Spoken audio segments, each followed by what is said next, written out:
다시 한번 새로운 번역을 한번 같이 읽어보십시다. 같이 읽겠습니다. 시작. 그는 악한 자와 함께 무덤이 지정되었다. 그러나 그의 죽음은 부자와 함께 있게 되었다. 왜냐하면 그는 어떤 악행도 행하지 않았고 그의 입술에는 어떤 거짓도 없었기 때문이다. 이 본문을 중심으로 우리가 함께 묵상하려고 합니다. 어제 설교를 준비하면서 오전 4시간 동안 이 본문만 가지고 시간을 번역이 정확한 설교가 나올 수 있으니까 4시간 씨름하고 이 번역을 만들어내고 나니까 오후 설교 준비하는데 고속도로 같이 이루고 너무너무 감사해요. 내가 하는 것이 아니라 하나님이 하신다 싶은 생각이 들었습니다. 이 말씀이 참 중요합니다. 무슨 의미냐면요, 사람들은 예수님을 두 강도 사이에 십자가에 못 박음으로 말미암았어요. 예수님의 죽음을 불명예스럽게 만들려고 했습니다. 그냥 시체를 골고다에 버려두고 짐승이 밥이 되도록 하려고 했습니다만 하나님은요, 악행도 거짓도 없는 하나님의 종을 존귀한 부자로 존귀한 아리마대 요셉의 무덤에 묻으셨다. 그런 의미인 것입니다. 사람들은요, 예수님을 아무것도 아닌 것처럼 짓밟으려고 그래요. 그러나 하나님은 그의 죽음을 존귀하는 죽음으로 만드셨다. 이 의미인 것입니다. 이 사건이 너무 중요하기 때문에 마태, 마가, 누가, 요한 사복음서에 다 기록된 것을 볼 수가 있습니다. 사복음서에 다 기록된 사건이 별로 많지가 않습니다. 우리 예수님께서 보리 5개와 물고기 2마리를 가지시고 5,000명을 먹으신 이런 굵직한 이적, 기적 같은 것은 사복음서에 다 기록되어 있는데 보십시오. 예수님이 아리마대 요셉, 부자의 요실에 장사된 것이 그렇게 중요한 거 아닌 것 같은데 사복음서 기자가 다 쓰고 있는 것을 볼 수가 있습니다. 다시 한번 읽어드릴게요. 그는 악한 자와 함께 무덤이 지정되었다. 그러나가 중요합니다. 그의 죽음은 부자와 함께 있게 됐다. 존귀한 자와 함께 있게 됐다. 왜냐하면 그는 어떤 악행도 행하지 않았고 그의 입술에는 어떤 거짓도 없었기 때문이다. 사람들이 그의 죽음은 하나님 앞에 죄를 짓고 매를 맞아 죽었다 라고 생각할 것처럼 그런 것이 아니라는 것입니다.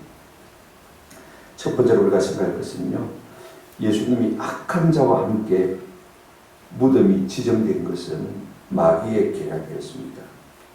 9절에 보십시오. 이 본문을 다시 한번 보시기 바랍니다.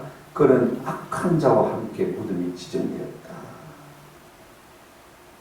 여러분, 대제사장들과 종교 지도자들은요, 예수님을 십자가에 못 박는 데 성공했습니다. 8절에 보면 그는 곤욕과 시문을 당하고 끌려갔다. 가운데로 납치됐듯이 구인되어간 것을 볼 수가 있습니다. 그들이 예수님을 침문합니다. 마태복음 26장 23절에 보면 내가 하나님께 맹세하게 하느니 네가 하나님의 아들 그리스도냐? 우리에게 말하라. 예수님께 그렇게 침문했어요. 그때는 예수님께서 가만히 있으면 되는데 60달에 이런 말을 하셨어요. 예수께서 이르시되 네가 말하였다. 네가 말하였다. 그리고 그게 한술 더 떠서 뭐라고 말씀하셨냐면 이후에 인자가 권능의 우편에 앉아있는 것과 구름을 타고 간 것을 너희가 보리라. 여기에 그냥 대제사장이 끝부분만 그랬어요. 평소에 예수님은 아버지와 나는 하나이라 말씀을 하다 들어와서 어느 정도는 이게 타선이 끝었습니다만 당신이 자기를 가리켜서 인자라는 바람에 그 부분을 말했습니다. 인자는 뭐냐면 하나님의 아들 메시아라는 의미거든요. 다니엘이 쓰는 용어입니다. 대제사장들 앞에서 당신이 하나님의 아들이신 것과 인자이신 것을 증명한 것을 볼 수가 있습니다. 그때 대제사장이 어떻게 했습니까? 마태복음 26장 25절에 보면 이 대제사장이 자기 옷을 찢으며 이르되 그가 신성모독하는 말을 하였으니 어찌 더 증인을 요구하리요? 보라! 너희가 지금 이 신성모독하는 말을 들었도다. 무슨 말이냐면 지금 예수가 신성모독죄가 성립됐다는 것을 선언한 것을 볼 수가 있습니다. 죄가 뭐냐? 신성모독죄입니다. 근데 문제는 뭐냐면요, 신성 모독죄만 가지고 유대인들이 예수를 돌로 칠 수는 있지만은 십자가 행을 취할 수가 없는 거예요. 잔인하고 비참한 죽음을 죽게 만들었으면 좋겠는데 자기들의 힘으로는 할 수가 없는 것입니다. 그래서 이 종교적인 불경제를 갖다가 정치적인 죄로 바꾸려고 빌라도의 법정으로 끌고 갔습니다. 사형선고를 내리지 않고 다시 빌라도의 법정으로 끌고 간 것을 볼 수가 있습니다. 종교재판이 아니라 정치재판으로 몰아간 것을 볼 수가 있습니다. 따라서 예수님의 죄가 신성모독죄, 더 이상 불경죄가 아니라 유대인의 왕이라는 반역죄를 뒤집으신 것을 볼 수가 있습니다. 그래야만 뭐 할 수 있습니까? 십자가에 못 박을 수 있습니까? 그래서 예수님이 십자가에 못 박히게 되어지고 두 강도 행악자 사이에 못 박히게 되어진 것을 볼 수가 있습니다. 누가복음 23장 32절 33절에 보면 헤볼이라는 곳에 이르러 예수를 십자가에 못 박고 두 행악자도 그렇게 하니 하나는 우편이 하나는 좌편인데 예수님의 양편에 두 강도를 같이 못 박힌 것을 볼 수가 있어요. 우리 예수님 태어나실 때도 짐승들이 사는 마구간에서 태어나시더니요, 돌아가실 때도 짐승과 다를 바 없는 두 행악자 강도 사이에서 돌아가신 것을 볼 수가 있습니다. 그래서 예수님을 두 강도와 같은 사람으로 만들어 가려고 하는 것입니다. 이것은 그들의 연출인 것입니다. 두 강도 사이에 있으면 그죠? 자연스럽게 예수님도 강도와 한편에 반역죄네, 도배금으로 처리할 수밖에 없는 것입니다. 사람들이 볼 때 그렇게 볼 수밖에 없는 것. 그리고 십자가에 처한 사람들은 로마법에 의하면요, 중죄인이기 때문에 경고의 표시로 십자가에 매달아 둔 채 날짐승이나 들짐승의 밥이 되도록 한 것을 볼 수가 있습니다. 죽었다고 해서 십자가에서 끄집어내지 않습니다. 그냥 그대로 매달아 나왔어요. 새들이 와서 쪼아먹고 들짐들이 와서 뜯어먹고, 그래서 시체를 산산조각되게 만든 것을 볼 수가 있습니다. 여러분, 고대 사회에서요, 사람의 시체를 달아놓는 것은 엄청난 죽은 사람에 대한 모독인 것을 볼 수가 있습니다. 여러분, 사울이 그 아들들과 함께 블레셋과 싸우다가 전사하지 않습니까? 블레셋 사람들이 사울과 그 아들들의 시체를 갖다가 끌어다가는 뱃산벽에다가 딱 못 박아 놨습니다. 사람들로 하여금 보라는 것이죠. 우리가 이렇게 이겼다는 것이죠. 근데 사람의 시체를 나무에 달아 매달아 두는 것은 하나님이 율법에 금하시는 바입니다. 신명기 21장 22절 23절에 밤새도록 두지 말라고 했습니다. 왜냐하면 그래야면 내 하나님 여호와께서 내게 준 기업을 갖다가 너희가 더럽히는 것이 됩니다. 여러분 보십시오. 우리 예수님을 십자가에 못 박을 뿐 아니라 두 행악자들 사이에 못을 박았으니까 여러분 뻔하지 않습니까? 예수님의 시신도 이 두 강도와 한패 저주받은 표시로서 전시될 뻔한 것을 볼 수가 있습니다. 그러나 하나님은 그렇게 되는 것을 막으신 것을 우리가 볼 수가 있습니다. 두 번째 우리가 생각할 것은요, 하나님의 종이 악한 자와 함께 무덤에 내려가는 것이 지정되었음에도 불구하고, 그죠? 부자의 묘실에 장사된 것은요, 이 마귀의 계획을 무산시키는 하나님의 승리인 것입니다. 보십시오. 본문에 보시면 그런 악한 자와 함께 무덤이 뭐 했습니까? 지정되었습니다. 사람들은 그렇게 몰아가려고 계획을 세웠습니다. 그러나 하나님은 어떻게 하셨습니까? 그의 죽음은 시신은 누구와 함께 있겠다고요? 부자와 함께 있게 하셨다. 다시 말하면 부자의 묘실에 묻히게 하셨다. 존귀한 자의 무엇입니까? 무덤에 묻히게 하셨다. 그 말인 것입니다. 어떤 일이 벌어졌습니까? 예수님이 운명하신 것을 본 아리마대 사람 요셉이라는 사람이요, 당돌하게 빌라도 총독에게 나왔습니다. 예수님의 시신을 내게 주십시오. 내가 장사 좀 하겠습니다. 만약에 대제사장이 돌로 쳐서 죽게 만들었다면 그들이 예수님의 시체를 관리할 책임이 있습니다. 그러나 빌라도가 3번 노래했기 때문에 이 시체의 문제에 대해서는 빌라도가 책임이 있는 것이죠. 그런데 지금 아리마대 요셉이 달라고 하니까 가져갈 수 없잖아요. 지금 대제사장과 종교 지도자들은 예수님을 십자가에 못 박고 어떻게 할 계획이었습니까? 두 강도와 함께 십자가에 계속해서 매달아 둠으로 말미암아 저주받은 표상으로 만들려고 했습니다. 새나 들짐승의 밥이 되게 만들려고 했습니다. 나무에 달린 자보다 저주를 받은 자라고 했으니까 봐라! 지가 까불을 샀다가 하나님 앞에 저주를 받아서 십자가에 달려 이렇게 비참하게 죽어갔지 않느냐. 이것이 그들의 계획이고 이것이 그들의 생각이었던 것입니다. 그러나 우리 하나님은요, 그들의 계획을 완전히 무산시키시고 아리마대 요셉을 통해서 그의 새로 파는 무덤에 장사하게 된 것을 볼 수가 있습니다. 9절에 그러나 그의 죽음은 부자와 함께 있게 됐다는 말이 바로 그 말인 것입니다. 참으로 우리 하나님이 이것을 통해서요, 예수 그리스도께서 내 종이 그의 죄로 말미암아 십자가에 못 박은 것이 아니신 것을 갖다가 증명한 것을 볼 수가 있습니다. 이유를 설명했죠. 왜냐하면 왜 하나님께서 부자의 묘시를 장사시킨 것입니까? 그냥 십자가에 매달아서 산짐승이 먹고 들짐승이 먹고 그죠? 날짐승이 먹고 그렇게 하도록 비참하게 만들어두지 아니하시고 왜 부자의 묘실에 장사하게 하신 것입니까? 그 이유는 무엇입니까? 그는 어떤 악행도 하지 않았고 그의 입술에는 어떤 거짓도 뭐하기 때문입니까? 없었기 때문입니다. 그는 죄가 없으신 분이라는 것입니다. 하나님 보시기에도 죄가 없기에 하나님께서 그의 죽음을 존귀케 만드신 것을 볼 수가 있습니다. 마태복음에는 아리마대 사람 부자 요셉이라고 했습니다. 마가복음에는 그냥 아리마대 사람 요셉이라고 했습니다.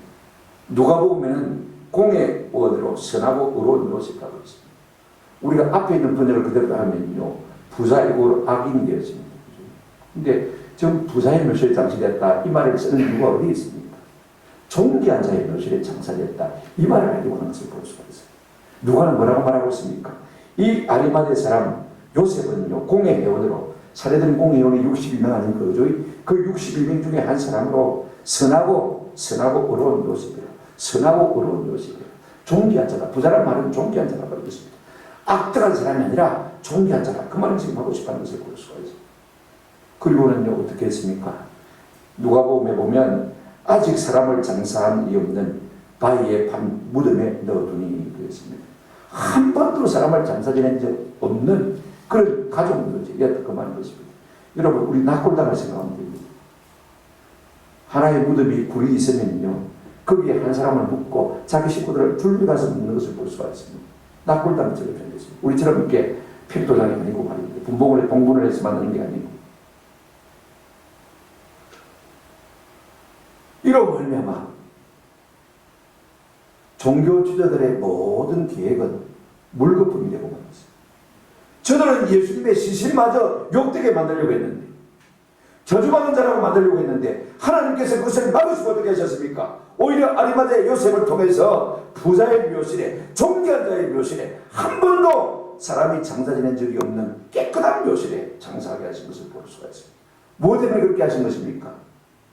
예수 그리스도 내 종이 자기의 죄로 죽는 것이 아니라는 것입니다. 8절에 그들은 자기 죄로 죽는다, 하나님 앞에 저주를 받아 죽는다, 그렇게 그들이 말했지 않습니까? 그러나 하나님은 그런 것이 아니라고 말씀하고 있는 것을 볼 수가 있어요. 왜 그렇게 하신 것입니까? 어떤 악행도 행하지 않았고 그의 입술에는 어떤 거짓도 없었기 때문이다. 사람들은 예수를 불경스러운 사람으로 만들려고 했지만 반대로 하나님은 그의 죽음이 어렵고 명예로운 죽음을 이 사건을 통해서 지금 증명해 보이고 있는 것을 볼 수가 있습니다. 사단은요, 예수님의 시신마저도 짓밟아 버리려고 했지만 반대로 하나님은 우리 예수님의 시신을 존귀한 사람, 그죠? 부자의 묘실에 장사한 것을 볼 수가 있습니다. 그러므로 예수님의 의로우심을 선포한 것을 볼 수가 있습니다. 사절에 보면 우리는 생각하기를 그는 징벌을 받아 하나님께 맞으며 고난을 당한다 해놓은 이 말을 갖다가 정면으로 짓밟는 것이 되질 것입니다. 우리 하나님께서는 그를 높이시는 첫 단계로 이렇게 부자의 묘실에 이 예수님을 장례 지내게 하신 것을 볼 수가 있습니다. 세 번째로 더 중요한 것 하나 있습니다. 여러분, 예수님의 시신을요, 부자의 묘실에 장사한 것은 예수 부활을 확실히 증거하기 위함인 것입니다. 한번 생각해 보십시오. 하나님은요, 하나님의 종 예수 그리스도를 죽음에 놓아두지 않을 것입니다. 시편 16편 10절 말씀입니다. 이는 주께서 내 영혼을 썩어에 버리지 아니하시며 주의 거룩한 자를 멸망시키지 않을 것입니다. 20편 16편 10절 말씀을 베드로는요 예수 그리스도에게 적용하고 있는 것을 볼 수가 있습니다. 10편에 다윗이 그렇게 말했지 않느냐. 아무리 죽여도 하나님께서 그 아들 메시아를 다시 살릴 것이다. 다윗이 그렇게 말했지 않느냐. 그러므로 우리 주님은 다시 사시하는 것입니다. 부활하셔야 되는 것입니다. 그런데 이 일을 잘 증거하기 위해서 아리마대 사람 요셉이 지금 아무도 장사한 적이 없는 자기의 새 무덤에 예수님을 장사한 것을 볼 수가 있습니다. 왜 그렇습니까? 누가복음에 보면 아직도 아무도 장사한 적이 없는 그런 새 무덤에 예수님을 장사했다 그렇게 말하고 있습니다. 그리고 이 기사가 나올 때마다요 마태, 마가, 누가는 다 이렇게 말하고 있습니다. 여자들이 그 예수의 시신도와 무덤을 지켜보고 있더라. 왜 지켜보는 것입니까? 뭔가 좀 부족한 듯해서 보였어요.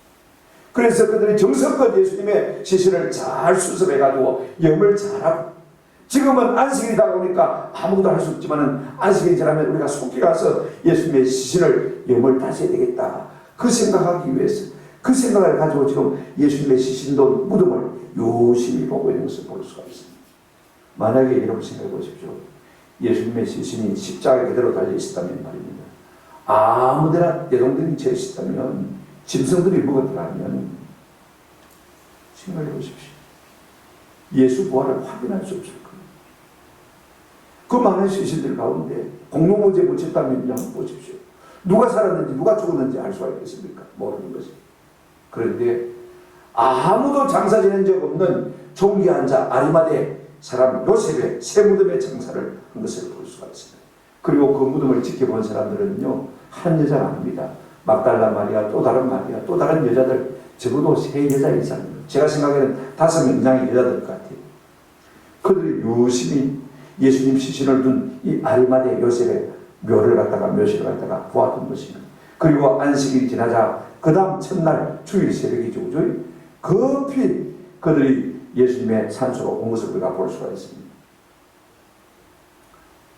근데 놀라운 것은요, 이 대제사장과 종교 지도자들이 예수님이 돌아가시고 그 다음에 아리마대 요셉의 이 묘실에 장사되는 것을 보고 총독에게 찾아가서 무슨 말을 했냐면 이런 말을 했습니다.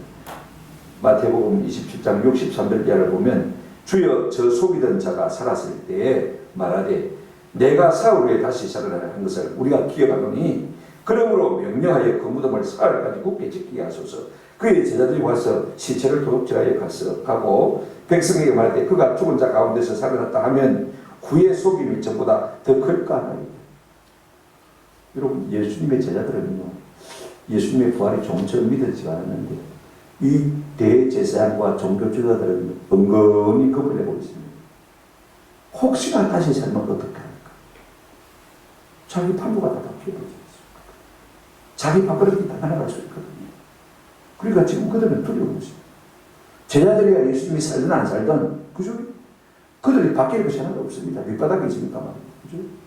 만약에 예수님이 다시 살아난다면 이 종교 지도자들은 문제가 대단해지는 것입니다.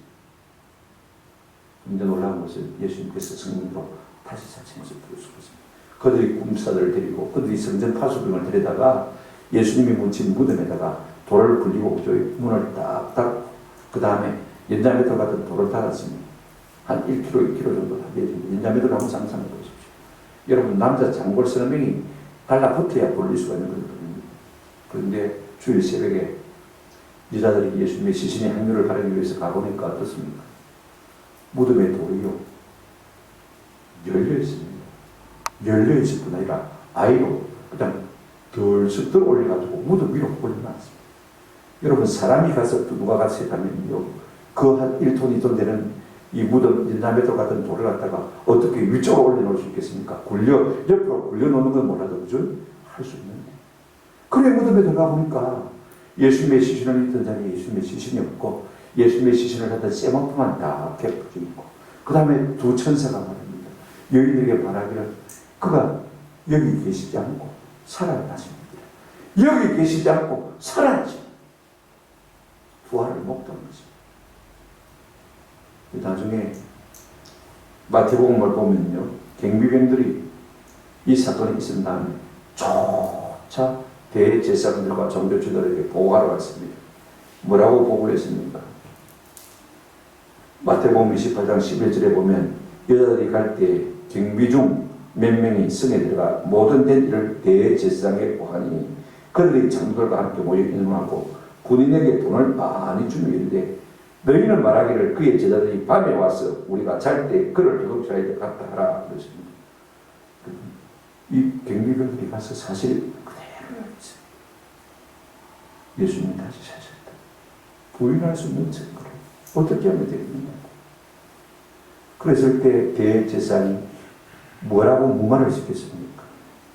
돈을 어떻게 주고요? 많이 줘.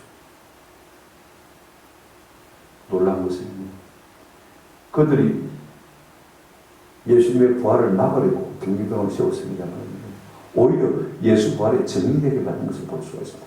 돈을 많이 주어서 입은 막았습니다. 그런데 니만 알아요. 니만 알아요. 예수님의 제자들이 훔쳐간 게 아니고 니만 알아요. 진짜 예수님이 부활하십니다. 하나님 아들만 밑으로 물 밑으로 물 밑으로 물 밑으로 다 예수 부활의 증거가 있을 것입니다. 여러분, 예수님의 시신을 제자들이 훔쳐간 것이라면 무엇 때문에 종교 주자들이 많은 돈을 주는 것입니까? 왜 많은 돈을 받는 것입니까? 그러나 돈을 많이 준다고 해서 완전한 입막음이 될 수 있겠습니까? 제가 말씀드리고 싶은 것은요, 사람들이 아무리 하나님이 하는 일을 막으려고 해도 막을 수 없습니다. 사람들이 아무리 하나님이 하는 일을 이기려고 해도 이길 수가 없습니다. 말씀을 드렸습니다. 우리 인생이 가장 어리석고 가장 크게 고생하는 것이 무엇이냐면 하나님을 거스르는 것입니다. 내가 사는 문제는요, 그럭저럭 살아갈 수가 있습니다. 그런데 인생이 하나님의 뜻을 거스르는 것은 가장 힘들고 가장 어려워요. 내가 아무리 모든 근력과 모든 지혜와 모든 능력을 동원해서 하나님의 뜻을 거스른다 할지라도요, 하나님은 우리보다 크신 하나님. 아멘. 종교주자들은 예수님의 이름을 욕되게 하려고 예수님의 시신을 두 강도와 함께 못 박아서 어떻게 하려고 했습니까? 산짐승의 밥이 되게 하려고 했습니다만, 그러나 우리 하나님은 아리마대 요셉이라는 사람을 죽이시겠어요. 빌라도를 통해서 그의 무덤에 장사들에게 받는 것을 볼 수가 있습니다. 이로 예수 그리스도가 그들이 말하는 하나님께 저주를 받아 죽을 사람이 아니라는 것입니다. 그 입에 개사가 없으시고 선하고 착한 내가 인정하는 내 아들이라고 증명한 것을 볼 수가 있어요. 그런가 하면 아리마대 요셉의 무덤에 장사하게 하신 것 말미암아 예수 부활의 성명성을 가장 증거하게 만든 것을 볼 수가 있어요. 그냥 공동모지에 내던져 주었고 그래서 흰놈의 골짜기에다가 불태워버렸다면요, 누가 샀는지 누가 증거할 수가 있습니까? 통관이 안 되지 않습니까? 하나님은 우리의 생각을 넘어서 일하시는 하나님입니다.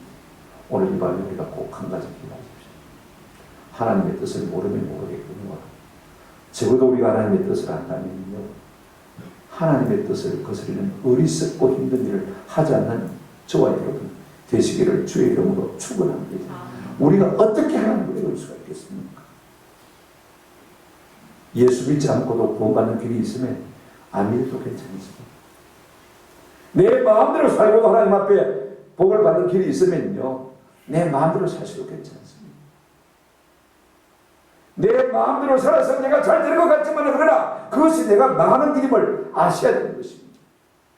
누가 하나님을 이길 수가 있겠습니까? 아무도 하나님을 이길 수가 없는 것입니다. 하나님의 승리와 기회와 하나님의 사랑을 우리가 인정하고 그분 앞에 머리를 숙이는 힘만이 사는 일이요 승리의 길인 줄로 믿습니다. 이 같은 은혜가 있기를 주님의 이름으로 축원합니다. 아멘.